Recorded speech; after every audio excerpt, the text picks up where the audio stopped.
warahmatullahi wabarakatuh. Selamat pagi, salam sejahtera untuk kita semua. Shalom, Om Swastiastu, Namo Buddhaya, salam kebajikan. Pertama-tama dalam kegiatan press release ini, pimpinan TNI dalam hal ini adalah Bapak Panglima TNI maupun khususnya Bapak Kasat,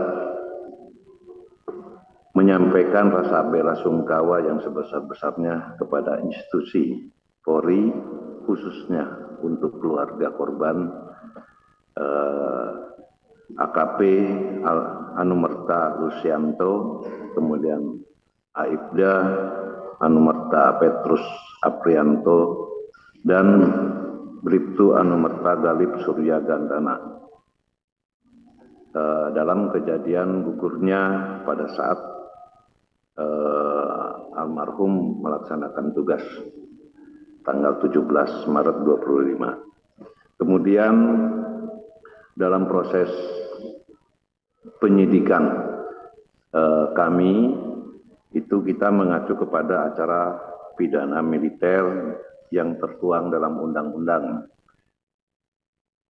Nomor 31 Tahun 97 tentang Peradilan Militer. Berdasarkan berdasarkan pasal 99 ayat 1, penyidik yang mengetahui atau menerima laporan atau pengaduan tentang terjadinya suatu peristiwa yang patut diduga merupakan tindak pidana, wajib segera melakukan tindakan penyidikan yang diperlukan. Nah, di sini yang kami ingin sampaikan titik tolak mekanisme dalam penyidikan kami. Mungkin bisa ditayangkan. Nah, inilah mekanisme kami di dalam melaksanakan, jadi tidak serta-merta rekan-rekan sekalian. Dalam hal ini kami urut kejadian tanggal 17. Pada saat itu korban sedang melaksanakan tugas, tanggal 17 melakukan penggerbekan judi. Kemudian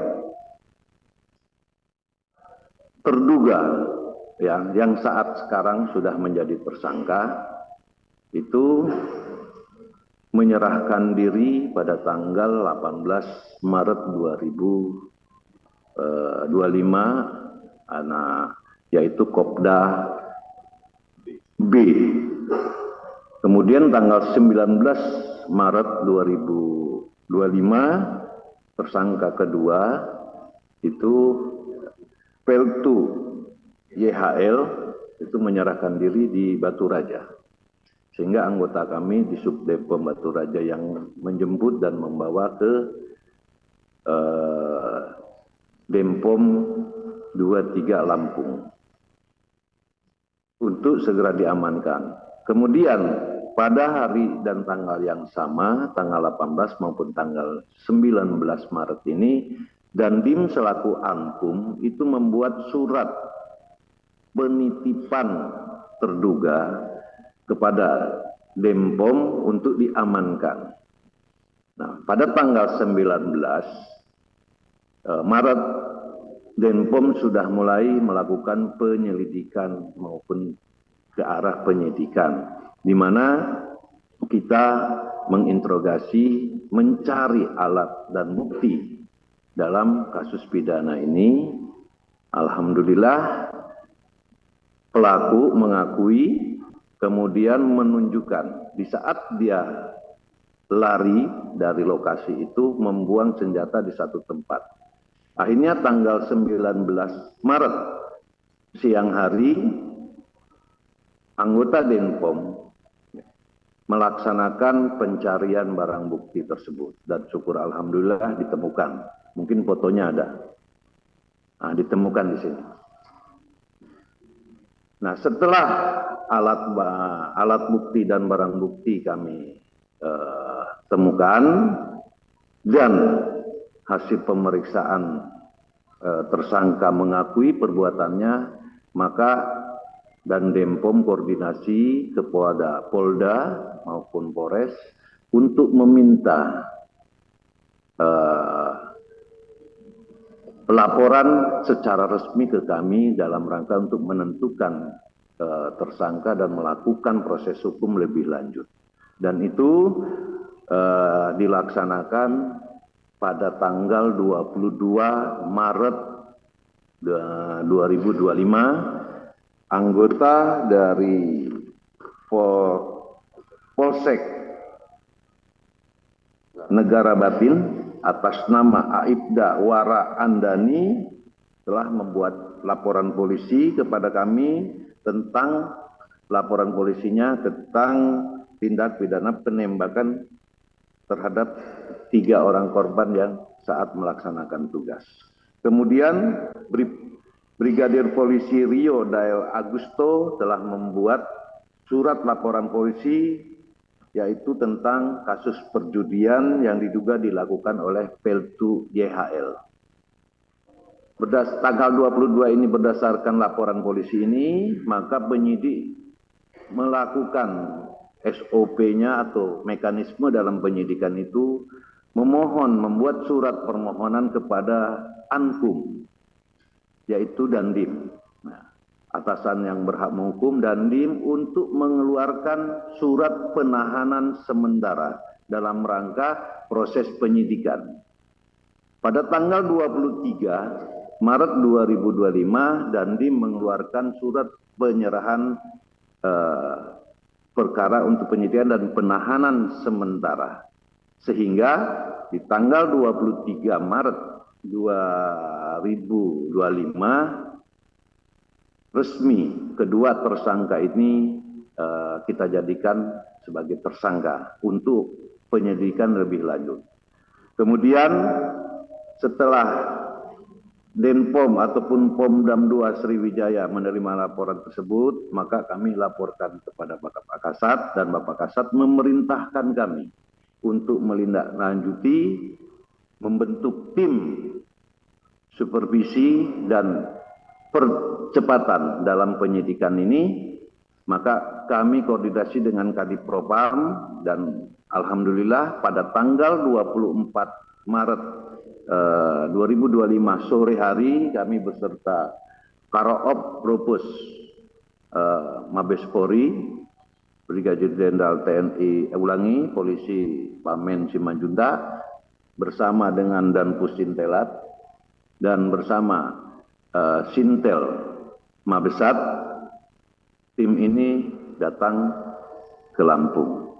Kemudian malam hari kami membedah permasalahan apa saja, apa mungkin yang akan kita lakukan ke depan, sehingga di tanggal 24 kemarin kami memohon kepada Kapolda untuk melihat hasil dari rekan-rekan Polri seperti apa, hasil dari kita seperti apa, kita padukan.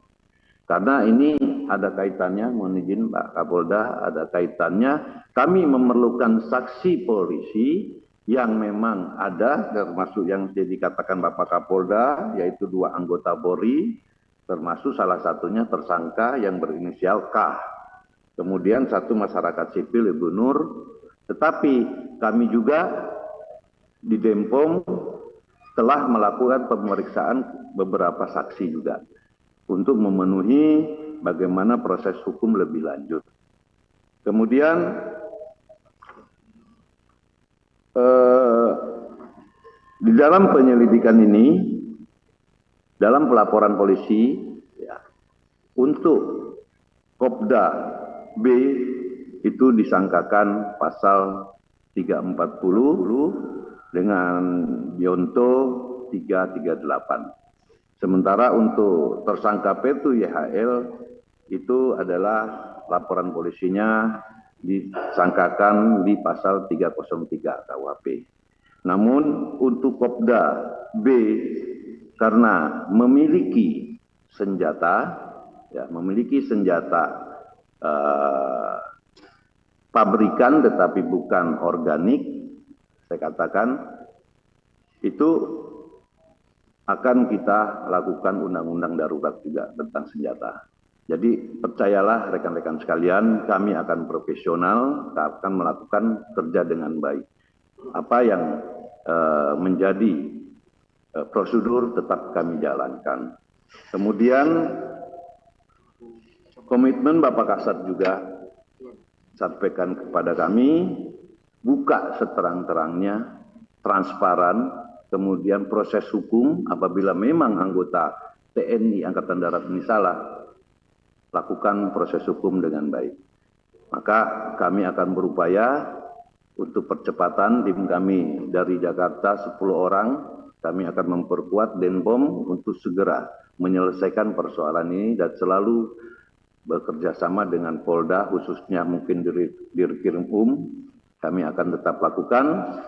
Dan jelas komitmen Bapak Kasat, kolaborasi ini harus dilaksanakan, jaga institusi kedua belah pihak yang sudah sinergitas antara TNI dan Polri, kemudian lakukan yang terbaik untuk bangsa ini.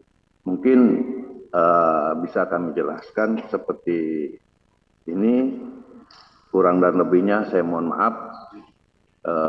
Saya akhiri. Wassalamualaikum warahmatullahi wabarakatuh. Terima kasih Bapak, kami haturkan atas penyampaian hasil joint investigation. Selanjutnya pada sesi tanya jawab, kami sampaikan kepada rekan-rekan awak media untuk tertib dari sisi kiri 1, tengah 1, dan kanan 1. Sesi pertama 3 pertanyaan. Kami persilakan sisi kanan 1. Ya, 1 silakan. Dikasih mic-nya. Ini mana.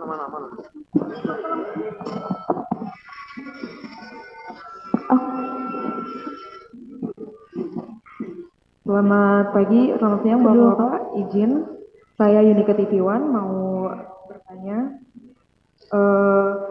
Yang pertama itu saya mau izin penegasan juga Pak. Untuk yang pelaku penembakan itu berarti apakah ada kendalanya? Saya sebenarnya lebih penasaran apakah kendalanya yang membuat 2 pelaku penembakan itu sampai sekarang masih belum ditetapkan menjadi tersangka. Selain itu Sudah. Oh, penegasan, oke kalau gitu. Pertanyaan selanjutnya, maaf.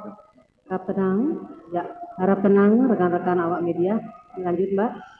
Satu oknum TNI lainnya itu, saya mendengar kabarnya bahwa ada yang terjaring narkoba. Itu apakah benar? Apakah sudah dilakukan? Diulangi yang kedua apa?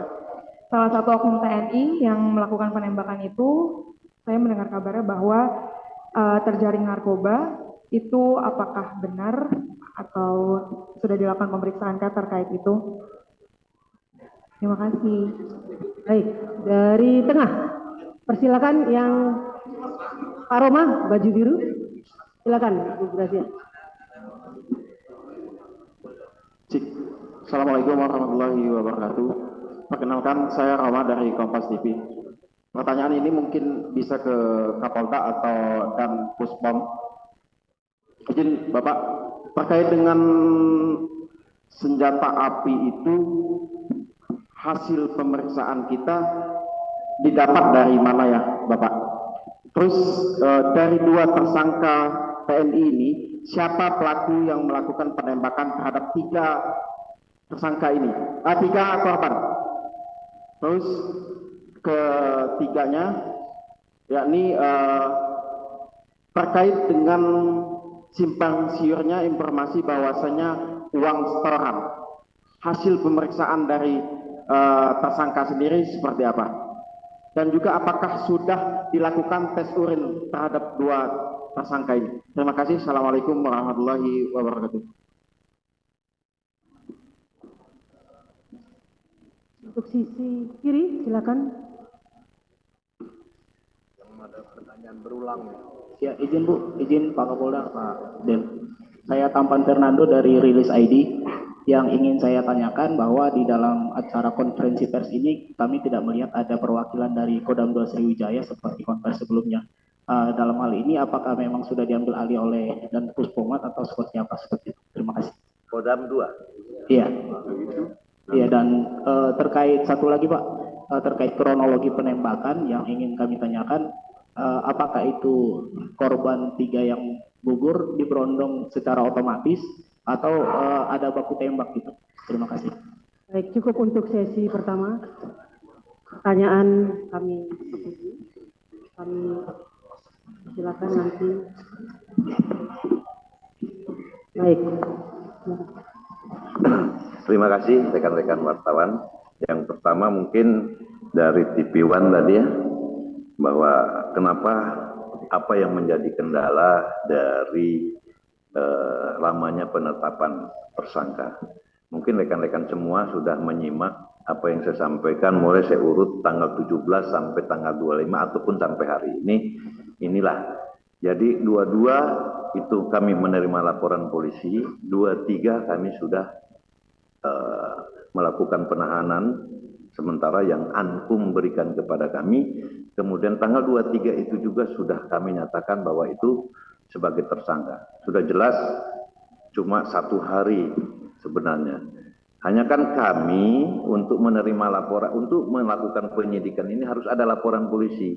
Makanya di tanggal 22 itu, di tanggal 21 kami koordinasi ke Polda. Koordinasi ke Polres siapa yang membuat laporan. Karena ini kami akan mengusut dan mendapatkan barang bukti ini. Nah, makanya 23 sudah dijadikan tersangka.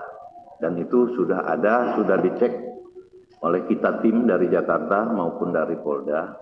Itu tahanan saat ini kami amankan di Denpom 23 Lampung. Kemudian untuk pelaku terjerat narkoba, kami mempunyai SOP. Di saat kami menerima tersangka atau yang terduga, itu pasti kami cek urin. Ya, kami cek urin. Nah, disaksikan oleh Bapak Danrem saat itu juga, dan itu hasilnya negatif. Kemudian melangkah kepada pertanyaan kedua, senjata api, pemeriksaan dari mana? Untuk percepatan, saat ini senjata api kemarin pada dalam Pomdam tanggal berapa?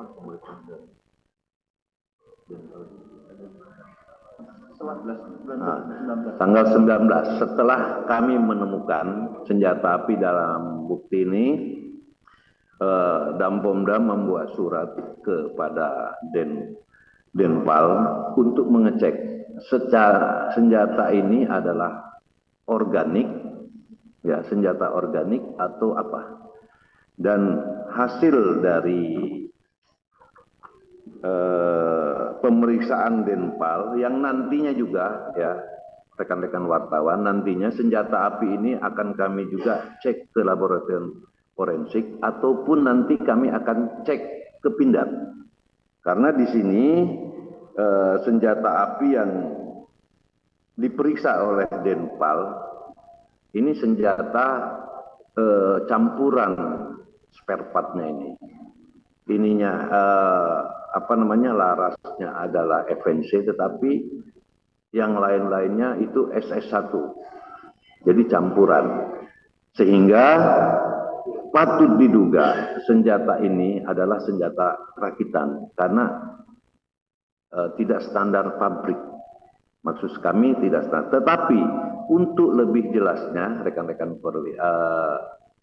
wartawan, kami akan cek di laboratorium itu, ya mohon bantuan mungkin nanti ke Brigjen Pamen, kita akan ke platformnya Mabes Polri, maupun nanti kami akan konsul juga, akan uji juga, diuji balistik di Pindad, karena ada spare part dari SS1 Pindad. Ini akan kami lakukan. Kemudian pelaku penembakan itu siapa? Kami tadi sudah jelaskan di dalam laporan polisi. Pelaku penembakan adalah Kopda B. Dan yang bersangkutan sudah mengakui menembak 3 korban itu. Ya, rekan-rekan. Kemudian Tentang tes urin tadi sudah kami jawab. Nah, ini yang rame di media sosial masalah uang setoran. Kami belum fokus ke arah itu karena kami akan fokus kepada proses hukum ini. Persoalan yang rame dalam medsos itu biarkan saja dulu, kami beri ruang waktu kami bekerja dalam menyelesaikan persoalan ini. Kami tidak akan main-main, kami akan fokus hanya kepada proses hukum yang kami tangani. Kemudian khusus apakah pejabat Kodam 2 Sriwijaya itu diambil alih oleh tim? Tidak. Saya katakan tidak. Kami tim sebagai supervisi dan percepatan dalam membantu untuk penyelesaian penyidikan. Kalau Kodam 2 jelas di samping saya Pak Danrem, di belakang saya ada Dabomdam 2 Sriwijaya, anak buah saya, ya. Kemudian Kakumdam ada,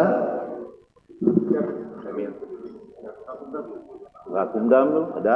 Jadi semuanya tergabung, Pak, ya, rekan-rekan wartawan. Kemudian yang terakhir adalah penembakan secara otomatis atau tidak saat penembakan itu. Setelah kami konfirmasi hasil yang kami periksa, hasil kami penyidikan, hasil kami penyelidikan, kami konfirmasi tadi malam. Saya katakan tadi malam tim masih bekerja, koordinasi dengan Dirkrimum, ya, Dirkrimum, tim kami bersatu mencocokkan apa yang sudah sebelumnya press release mungkin Bapak Kapolda sampaikan tentang adanya selongsong dan sebagainya. Kami hitung betul, kami analisa betul, dan ada kecocokan di dalam beberapa selongsong yang memang terjadi, yang itu nanti akan kita jadikan barang bukti yang khusus untuk pelaku dari penembakan itu. Untuk penembakan sudah jelas pengakuannya dan diakui secara terus terang penembakan dan sebagainya oleh Kopda inisial B. Mungkin itu rekan-rekan sekalian yang bisa kami jelaskan. Baik rekan-rekan awak media, kita buka sesi kedua. Cukup 2 saja. Baik, kami persilakan. Ya, yang baju biru, Bu.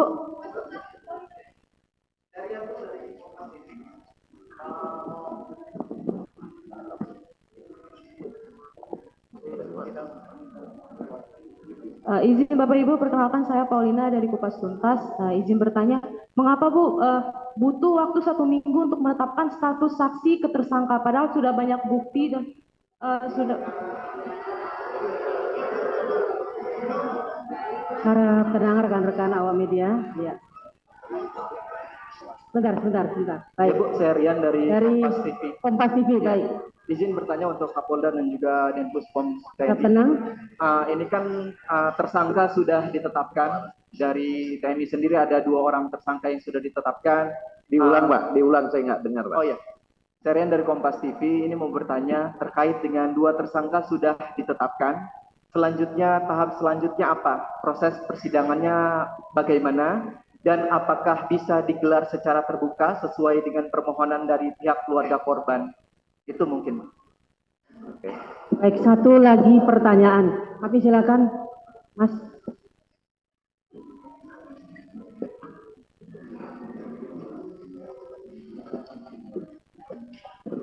Assalamualaikum warahmatullahi wabarakatuh. Izin Komandan Jenderal, saya Dian Hadiatna dari LKBN Antara.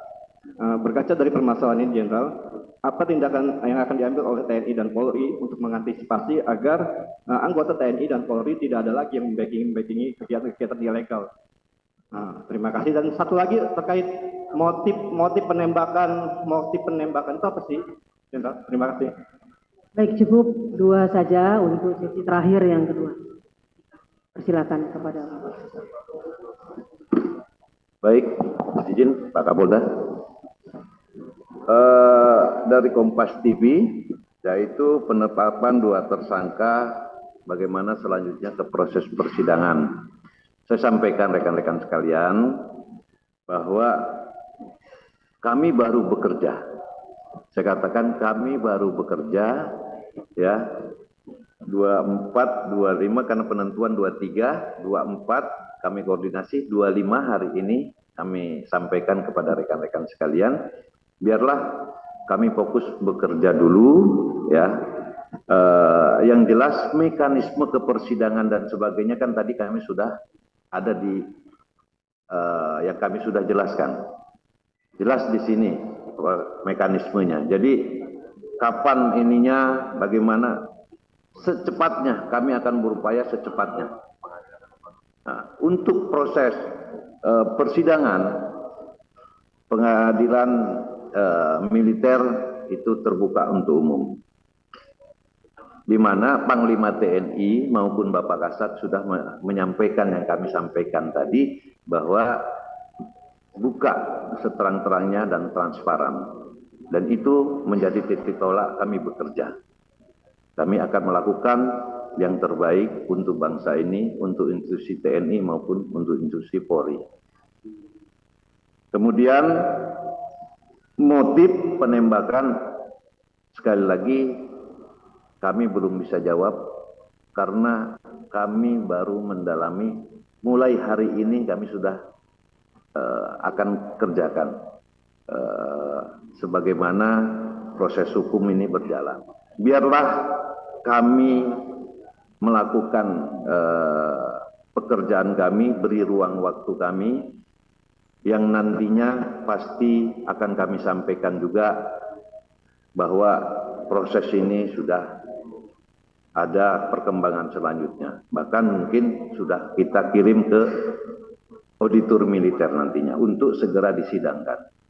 Nah, kemudian yang masalah ke depan tadi dari rekan-rekan ini mungkin mohon maaf, mungkin Pak Kapolda saja yang jawab. Terima kasih.